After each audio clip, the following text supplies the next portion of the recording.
اتحاد اہل سنت بلوچستان کے زیر اہتمام مستونگ واقعے کے حوالے سے کوئٹہ پریس کلب میں پریس کانفرنس کی گئی۔ پریس کانفرنس میں اتحاد اہل سنت بلوچستان کے صدر سید شجاع الحق شاہ سمیت دیگر علماء کرام نے شرکت کی۔ پریس کانفرنس میں ان کا کہنا تھا کہ مستونگ میں جلوس پر دھماکہ کرنا انتہائی افسوسناک ہے، ایسا کرنے والا مسلمان انسانیت کے بھی لائق نہیں ہے۔ اور ہر بار عید میلاد النبی صلی اللہ علیہ وسلم کے حوالے سے سیکورٹی معاملات کو انتہائی معمولی لیا جاتا ہے اور ناقص انتظامات کی وجہ سے مستونگ جیسا دلخراش واقعہ پیش آیا۔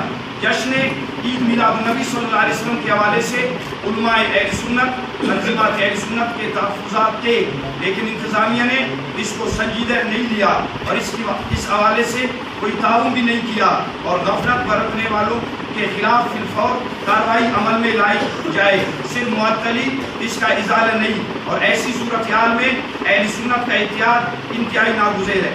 اس اہم مسئلے پر ایک کمیٹی اتحاد اہل سنت بلوچستان قائم کی جاتی ہے جو کہ 12 ارکان پر مشتمل ہے، جو کہ ثانیہ مستونگ سمیت بلوچستان میں اہل سنت کو درپیش مسائل کے حل کے لیے کام کرے گی۔ ثانیہ مستونگ جس میں اہل سنت کے عظیم رہنما شیخ الحدیث استاد العلماء مفتی سعید احمد حبیبی شہید ہوئے اور ان کے ساتھ دیگر عشاقان رسول صلی اللہ علیہ وسلم جن میں علماء، حفاظ، عوام اہل سنت بھی شہید ہوئے۔ ایک گھر سے تین جنازہ بھی اٹھائے گئے ہیں۔ اس وقت مستونگ میں قیامت صغریٰ کا منظر اور روح کا عالم ہے اور ایسی حرکات ہمیں قابل قبول نہیں۔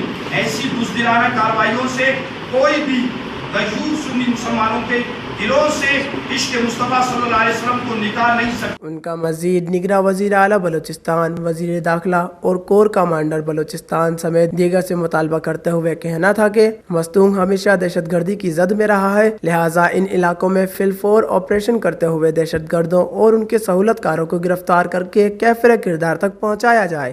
Wash news, Quetta.